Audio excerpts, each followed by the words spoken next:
জ্যোতি রানী মালহোত্রার আরো একটি ব্লগ, তাতে নজর ন্যাশনাল ইনভেস্টিগেশন এজেন্সি।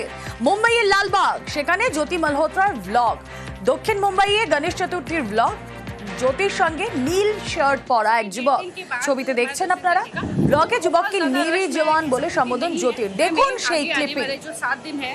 उनमें तो मतलब आपको यहाँ पे पैर रखने की जगह भी बहुत मुश्किल होगी, और इसके साथ साथ यहाँ पे आपको ना पूरी सिक्योरिटी भी मिलेगी। मूर्तिकार स्वर्गीय दीनानाथ वेलिंग प्रवेश द्वार किसी महल से कम तो नहीं लग रहा है। मुंबई चा राजा के दर्शन करने के लिए हम पहुंच चुके हैं अंदर। यहाँ पे काफी ज्यादा लाइन लगी हुई है, और मेरे पीछे आप खूबसूरती देख रहे हो, वो महाराजा छत्रपति शिवाजी जी का फोर्ट है, वो जहाँ पे उनका जन्म हुआ था। आप भी देख सकते हैं क्या आज का माहौल है। दर्शन खुले हैं, तो हम दर्शन करने के लिए बहुत उत्सुक है। आपको लेके चलते हैं, गणपति जी के भी दर्शन करवाते हैं। और यहाँ पे इतना टॉल गणपति जी का स्टैचू आपको देखने को मिलेगा। गणेश जी के दर्शन कर पाए। राजा यहाँ पे पहुंचे हैं, मुंबई का राजा के दर्शन करेंगे। ये देखो चीटिंग की इन्होंने, नेवी का कार्ड दिखा के जल्दी एंट्री। জ্যোতির আরো একটি ব্লগ, যে ক্লিপিং আপনাদেরকে দেখালাম। মুম্বাইয়ে গণেশ চতুর্থীর পুজো, আর সেখানে এক নেভি অফিসারের সঙ্গে তার কথা। দক্ষিণ মুম্বাইয়ের ছবি দেখাচ্ছি আপনাদের। কথা বলবো, আমাদের প্রতিনিধি মৈত্রী ভট্টাচার্য রয়েছেন সঙ্গে। মৈত্রী, একেবারে এই যে নৌসেনা কর্মী তারই কিন্তু এখন খোঁজ চালাচ্ছে তদন্তকারীরা। তার কারণ এর আগে অলরেডি বেশ কিছু জিনিস এস্টাবলিশড হয়ে গিয়েছে যে এই জ্যোতি মুড়ি কেটে গিয়ে সে এসপিওনাজের ট্রেনিং নিয়ে এসেছে, তাকে কমিশনে পাঠানো হয়েছিল, কিন্তু বেশ কিছু ক্রিটিক্যাল ইনফরমেশন কোথা থেকে পাচ্ছে সেই বিষয় নিয়ে কিন্তু বারবার প্রশ্ন ঘুরছিল এনআইএ সহ অন্যান্য তদন্তকারী সংস্থার। এবং সেখানেই এই নৌসেনা জওয়ানের যে ভিডিও ব্লগে দেখা যাচ্ছে, এবং যেখানে একেবারে জ্যোতি রানী সে নিজে পরিচয় করাচ্ছে তাকে একজন নৌবাহিনীর কর্মী হিসেবে, সেই নীল টি শার্ট পরা যে নৌবাহিনীর কর্মী তাকেই কিন্তু এখন ট্র্যাক করার চেষ্টা করা হচ্ছে। তার কারণ এই ব্যক্তির থেকেই কোন রকম কোনো ভাইটাল ইনফরমেশন বেরিয়েছিল কিনা, কতদিনের পরিচয় ছিল, বা এই নৌবাহিনীর যে জওয়ান সে কোনোভাবে এই জ্যোতি রানীর হানি ট্র্যাপের মধ্যে পড়েছিল কিনা, এবং সেই হানি ট্র্যাপে পড়ে অনেক ক্রিটিক্যাল ইনফরমেশন শেয়ার করে দিয়েছে কিনা জ্যোতিকে, সেই সমস্ত কিছু কিন্তু এবার দেখতে চাইছে তদন্তকারী সংস্থারা। বেশ, সঙ্গে থাকো মৈত্রী।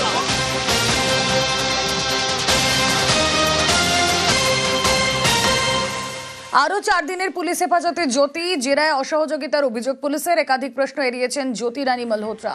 দাবি পুলিশের, ভারত পাক উত্তেজনার সময় এক বিদেশির সঙ্গে যোগাযোগ।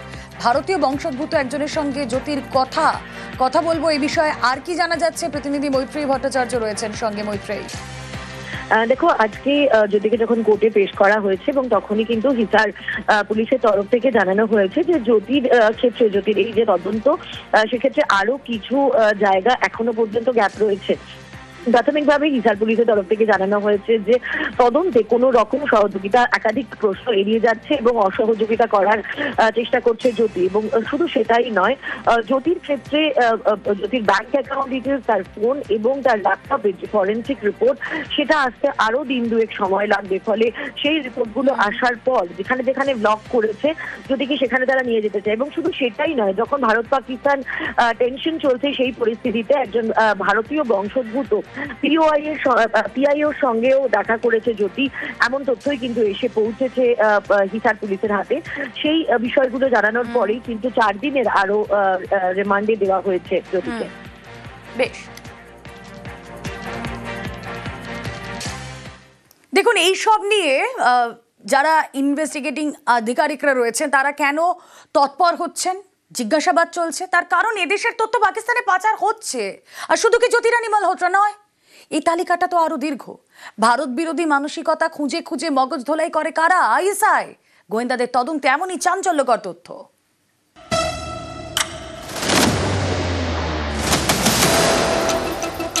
এদেশে বসে পাকিস্তানি তথ্য পাচার, পাক গুপ্তচর অভিযোগে একের পর এক গ্রেফতার। তদন্তে উঠে আসছে ধৃতদের সঙ্গে পাক গুপ্তচর সংস্থা আইএসআই এর যোগ।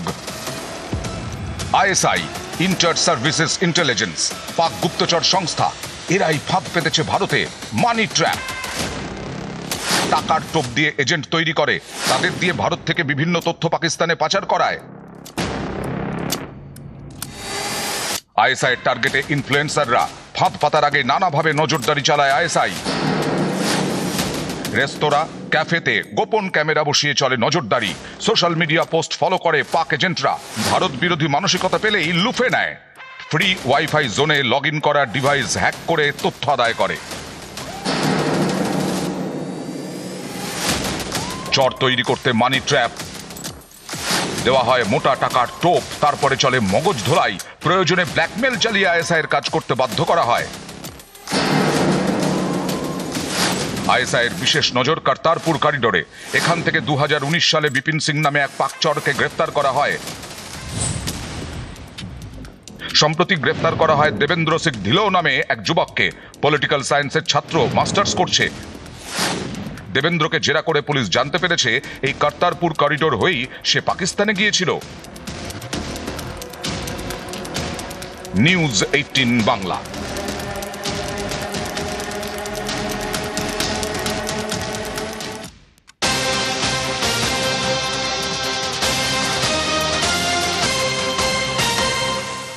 কিশতওয়ারে শহীদ সেনা জওয়ান সিঁদুর কেলার নাদারের পর অপারেশন চাষি। জঙ্গি দমনে ফের জম্মু কাশ্মীরে সেনার অভিযান। কিশতওয়ারে সেনা জঙ্গি গুলির লড়াই, জঙ্গিদের গুলি লেগে নিহত সেনা জওয়ান।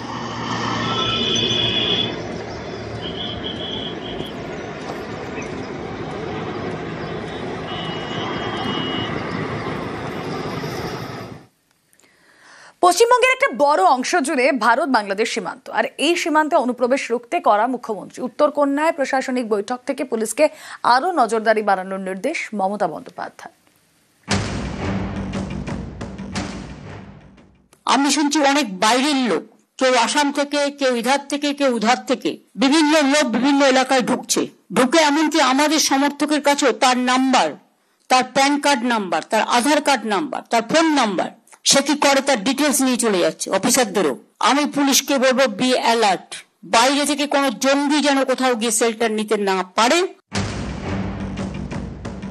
অথরাইজড লোক ছাড়া কেউ কাউকে কোনো ডিটেলস দেবেন না। এরকম অনেককে ধরা হয়েছে। ঝাড়গ্রামে একটা টিম ধরা পড়েছে, মালদা, কোচবিহার, কলকাতা, ডায়মন্ডের অনেক জায়গায় ঘুরে বেড়াচ্ছে। চোখ কান খোলা রেখে সবাই কাজ করলে একজনের পক্ষে সম্ভব নয়, ভিজিল থাকতে হবে। যত বেশি ঘোরা যাবে পুলিশের ভ্যান নিয়ে, মানুষ তো জানবে যে অ্যালার্ট আছে। বর্ডার এরিয়া খুব সেন্সিটিভ। বিএসএফ এর দায়িত্বে আছে বলে আপনারা আইসিরা, ওসিরা সব চোখ কান বুঝে বসে রইলেন না, সেটা হয় না। এবং পাড়ার ক্লাবগুলোকে হাতে রাখুন। বুধবার উত্তরকন্যায় প্রশাসনিক বৈঠক। এই বৈঠকেই সীমান্ত অনুপ্রবেশ রুখতে কড়া বার্তা দেন মুখ্যমন্ত্রী মমতা বন্দ্যোপাধ্যায়। পুলিশ প্রশাসনকে আরও সতর্ক থাকার নির্দেশ দেন। ইসলামপুর আর চোপড়া বর্ডার দিয়ে কোনো লোক ঢুকছে না তো, অনেকটা খালি আছে। ওখানে কি কোন রকম সিস্টেম কাজ করছে? ওখানে হামিদুর আছে? ওই ইসলামপুর চোপড়া নয়, ইসলামপুরে একটা জায়গা আছে যেখান দিয়ে আগেও অনেকে ঢুকার চেষ্টা করেছিল, আটকানো হয়েছে।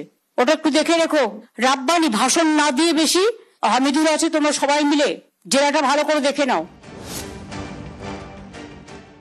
ফলস নিউজ, ফেক নিউজ এবং উত্তেজনা ছড়ানোর এমন কোনো দিক নেই যেটা করছেন না। প্রত্যেককে আমি অনুরোধ করবো, ভিডিও থেকে শুরু করে, আইসি থেকে শুরু করে হেড অফ দ্য ডিপার্টমেন্ট যারা বিভিন্ন জেলায় বিভিন্ন হেডে আছেন, ফেক ধরবার মেশিনারি আছে। যখনই ফেক দেখবেন ওটাকে ফেক করে দিন। বর্ডার গুলো অশান্ত হবে। যে কোনো অশান্তিতেই কিন্তু সবচেয়ে বেশি সাফারার হয় সাধারণ মানুষ। নিজের নিজের এলাকাকে সতর্ক থাকুন, যাতে কোনো ঘটনা দিয়ে আপনাদের মনে কোনো উত্তেজনা পরিবেশ তৈরি করতে না পারে। আপনাদের জায়গাগুলো আরো বেশি সেন্সিটিভ, খুবই সেন্সিটিভ। সেজন্য আপনাদের কাজটা খুব মন দিয়ে করতে হবে। পহেলগাঁওয়ে পাক জঙ্গিদের হামলা, এর বদলা নিতে ভারতের অপারেশন সিঁদুর। এ নিয়ে ভারত পাকিস্তান সীমান্তে টানা উত্তেজনা, ভারতের পূর্ব প্রান্তেও সতর্কতা। বাংলাদেশ ভারত সীমান্ত মোট 4096 কিলোমিটার। এর মধ্যে পশ্চিমবঙ্গেই বাংলাদেশ সীমান্ত প্রায় 2217 কিলোমিটার। বাড়তি সতর্কতা শিলিগুড়ি করিডোর অর্থাৎ চিকেন নেকে। এই চিকেন নেকের একদিকে নেপাল, আরেকদিকে বাংলাদেশ। উত্তর পূর্বে রাজ্যগুলির সঙ্গে ভারতের বাকি অংশ যুক্ত এই চিকেন নেকের মাধ্যমে। এদিকে আলিপুরদুয়ারে হাসিমারায় বায়ুসেনা ঘাঁটি, এই ঘাঁটিতেই রয়েছে যুদ্ধ বিমান রাফাল, তাই সীমান্তে বাড়তি সতর্ক বিএসএফ। পুলিশকেও সতর্ক থাকার নির্দেশ দিলেন মুখ্যমন্ত্রী। নিউজ 18 বাংলা।